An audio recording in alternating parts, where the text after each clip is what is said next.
अथ षष्ठोऽध्यायः। छठा अध्याय। विराट शरीर की उत्पत्ति। मैत्रेय ऋषि ने कहा, सर्वशक्तिमान भगवान ने जब देखा कि आपस में संगठित न होने के कारण ये मेरी महत्त्ववादी शक्तियां विश्व रचना के कार्य में असमर्थ हो रही हैं, तब वे काल शक्ति को स्वीकार करके एक साथ ही महत्त्व, अहंकार, पंचभूत, पंच तन्मात्रा और मन सहित 11 इंद्रियां, इन 23 तत्वों के समुदाय में प्रविष्ट हो गए। उनमें प्रविष्ट होकर उन्होंने जीवों के सोए हुए अदृश्य को जागृत किया और परस्पर विलग हुए उस तत्व समूह को अपनी क्रिया शक्ति के द्वारा आपस में मिला दिया। इस प्रकार जब भगवान ने अदृश्य को कार्योन्मुख किया, तब उस 23 तत्वों के समूह ने भगवान की प्रेरणा से अपने अंशों द्वारा अधिपुरुष विराट को उत्पन्न किया। अर्थात जब भगवान ने अंश रूप से अपने उस शरीर में प्रवेश किया, तब वह विश्व रचना करने वाला महत्त्वादि का समुदाय एक दूसरे से मिलकर परिणाम को प्राप्त हुआ। यह तत्वों का परिणाम ही विराट पुरुष है, जिसमें चराचर जगत विद्यमान है। जल के भीतर जो अंड रूप आश्रय स्थान था, उसमें वह हिरण्यमय विराट पुरुष संपूर्ण जीवों को साथ लेकर 1000 दिव्य वर्षों तक रहा। वह विश्व रचना करने वाले तत्वों का गर्भ अर्थात कार्य था तथा ज्ञान, क्रिया और आत्म शक्ति से संपन्न था। इन शक्तियों से उसने स्वयं अपने क्रमशः 1 अर्थात हृदय रूप, 10 अर्थात प्राण रूप और 3 अर्थात आध्यात्मिक, आधि दैविक, आधि भौतिक विभाग किए। यह विराट पुरुष ही प्रथम जीव होने के कारण समस्त जीवों का आत्मा, जीव रूप होने के कारण परमात्मा का अंश और प्रथम अभिव्यक्त होने के कारण भगवान का आदि अवतार है। यह संपूर्ण भूत समुदाय इसी में प्रकाशित होता है।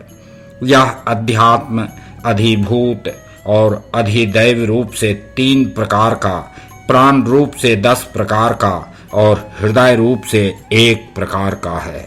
फिर विश्व की रचना करने वाले महत्त्वादि के अधिपति श्री भगवान ने उनकी प्रार्थना को स्मरण कर उनकी वृत्तियों को जगाने के लिए अपने चेतन रूप तेज से उस विराट पुरुष को प्रकाशित किया, उसे जगाया। उसके जागृत होते ही देवताओं के लिए कितने स्थान प्रकट हुए, यह मैं बतलाता हूँ, सुनो। विराट पुरुष के पहले मुख प्रकट हुआ। उसमें लोकपाल अग्नि अपने अंश वागींद्री के समेत प्रविष्ट हो गया, जिससे यह जीव बोलता है। फिर विराट पुरुष के तालु उत्पन्न हुआ। उसमें लोकपाल वरुण अपने अंश रसनेन्द्रिय के सहित स्थित हुआ, जिससे जीव रस ग्रहण करता है। इसके पश्चात उस विराट पुरुष के नथुने प्रकट हुए। उनमें दोनों अश्विनी कुमार अपने अंश घ्राणेन्द्रिय के सहित प्रविष्ट हुए, जिससे जीव गंध ग्रहण करता है। इसी प्रकार जब उस विराट देह में आंखें प्रकट हुईं, तब उनमें अपने अंश नेत्रेंद्रिय के सहित लोकपति सूर्य ने प्रवेश किया, जिस नेत्रेंद्रिय से पुरुष को विविध रूपों का ज्ञान होता है। फिर उस विराट विग्रह में त्वचा उत्पन्न हुई। उसमें अपने अंश त्वगिंद्रिय के सहित वायु स्थित हुआ, जिस त्वगिंद्रिय से जीव स्पर्श का अनुभव करता है। जब इसके कर्ण छिद्र प्रकट हुए, तब उनमें अपने अंश श्रवणेन्द्रिय के सहित दिशाओं ने प्रवेश किया, जिस श्रवणेन्द्रिय से जीव को शब्द का ज्ञान होता है।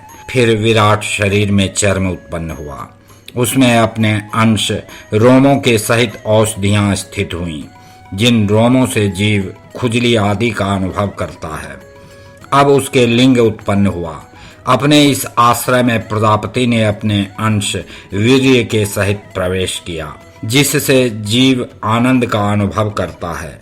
फिर विराट पुरुष के गुदा प्रकट हुई। उसमें लोकपाल मित्र ने अपने अंश पायु इंद्रिय के सहित प्रवेश किया। इससे जीव मल त्याग करता है। इसके पश्चात उसके हाथ प्रकट हुए। उनमें अपनी ग्रहण त्याग रूपा शक्ति के सहित देवराज इंद्र ने प्रवेश किया। इस शक्ति से जीव अपनी जीविका प्राप्त करता है। जब इसके चरण उत्पन्न हुए तब उनमें अपनी शक्ति गति के सहित लोकेश्वर विष्णु ने प्रवेश किया। इस गति शक्ति द्वारा जीव अपने गंतव्य स्थान पर पहुंचता है। फिर इसके बुद्धि उत्पन्न हुई। अपने इस स्थान में अपने अंश बुद्धि शक्ति के साथ वाक्पति ब्रह्मा ने प्रवेश किया। इस बुद्धि शक्ति से जीव ज्ञातव्य विषयों को जान सकता है। फिर इसमें हृदय प्रकट हुआ।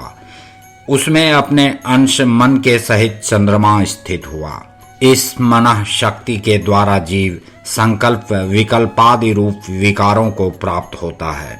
तत्पश्चात विराट पुरुष में अहंकार उत्पन्न हुआ। इस अपने आश्रय में क्रिया शक्ति सहित अभिमान अर्थात रुद्र ने प्रवेश किया। इससे जीव अपने कर्तव्य को स्वीकार करता है। अब इसमें चित्त प्रकट हुआ। उसमें चित्त शक्ति के सहित महत्तत्व अर्थात ब्रह्मा स्थित हुआ। इस चित्त शक्ति से जीव विज्ञान अर्थात चेतना को उपलब्ध करता है। इस विराट पुरुष के सिर से स्वर्गलोक, पैरों से पृथ्वी और नाभि से अंतरिक्ष अर्थात आकाश उत्पन्न हुआ। इसमें क्रमशः सत्व रज और तम इन तीन गुणों के परिणाम रूप देवता, मनुष्य और प्रेतादि देखे जाते हैं। इनमें देवता लोग सत्व गुण की अधिकता के कारण स्वर्गलोक में, मनुष्य और उनके उपयोगी गौ आदि जीव रजोगुण की प्रधानता के कारण पृथ्वी में तथा तमोगुणी स्वभाव वाले होने से रुद्र के पार्षदगण अर्थात भूत प्रेत आदि दोनों के बीच में स्थित भगवान के नाभि स्थानीय अंतरिक्ष लोक में रहते हैं। विदुर जी, वेद और ब्राह्मण भगवान के मुख से प्रकट हुए। मुख से प्रकट होने के कारण ही ब्राह्मण सब वर्णों में श्रेष्ठ और सबका गुरु है। उनकी भुजाओं से क्षत्रिय वृत्ति और उसका अवलंबन करने वाला क्षत्रिय वर्ण उत्पन्न हुआ, जो विराट भगवान का अंश होने के कारण जन्म लेकर सब वर्णों की चोर आदि के उपद्रवों से रक्षा करता है। भगवान की दोनों जांघों से सब लोगों का निर्वाह करने वाली वैश्य वृत्ति उत्पन्न हुई और उन्हीं से वैश्य वर्ण का भी प्रादुर्भाव हुआ। यह वर्ण अपनी वृत्ति से सब जीवों की जीविका चलाता है। फिर सब धर्मों की सिद्धि के लिए भगवान के चरणों से सेवा वृत्ति प्रकट हुई और उन्हीं से पहले पहल उस वृत्ति का अधिकारी शूद्र वर्ण भी प्रकट हुआ, जिसकी वृत्ति से ही श्री हरि प्रसन्न हो जाते हैं। ये चारों वर्ण अपनी अपनी वृत्तियों के सहित जिनसे उत्पन्न हुए हैं, उन अपने गुरु श्री हरि का अपने अपने धर्मों से चित्त शुद्धि के लिए श्रद्धा पूर्वक पूजन करते हैं। विदुर जी, यह विराट पुरुष काल, कर्म और स्वभाव शक्ति से युक्त भगवान की योग माया के प्रभाव को प्रकट करने वाला है। इसके स्वरूप का पूरा पूरा वर्णन करने का कौन साहस कर सकता है। तथापि प्यारे विदुर जी, अन्य व्यावहारिक चर्चाओं से अपवित्र हुई अपनी वाणी को पवित्र करने के लिए जैसी मेरी बुद्धि है और जैसा मेरा गुरुमुख से सुना हुआ है, वैसा श्री हरि का सुयश वर्णन करता हूँ। महापुरुषों का मत है कि पुण्य श्लोक शिरोमणि श्री हरि के गुणों का गान करना ही मनुष्यों की वाणी का तथा विद्वानों के मुख से भगवत कथा अमृत का पान करना ही उनके कानों का सबसे बड़ा लाभ है। वत्स, हम ही नहीं, आदि कवि श्री ब्रह्मा ने 1000 दिव्य वर्षों तक अपनी योग परिपक्व बुद्धि से विचार किया, तो भी क्या वे भगवान की अमित महिमा का पार पा सके। अतः भगवान की माया बड़े बड़े मायावियों को भी मोहित कर देने वाली है। उसकी चक्कर में डालने वाली चाल अनंत है। अतएव स्वयं भगवान भी उसकी थाह नहीं लगा सकते, फिर दूसरों की तो बात ही क्या है। जहां ना पहुंचकर मन के सहित वाणी भी लौट आती है, तथा अन्य इंद्रियाधिष्ठाता देवता भी समर्थ नहीं हैं, उन श्री भगवान को हम नमस्कार करते हैं।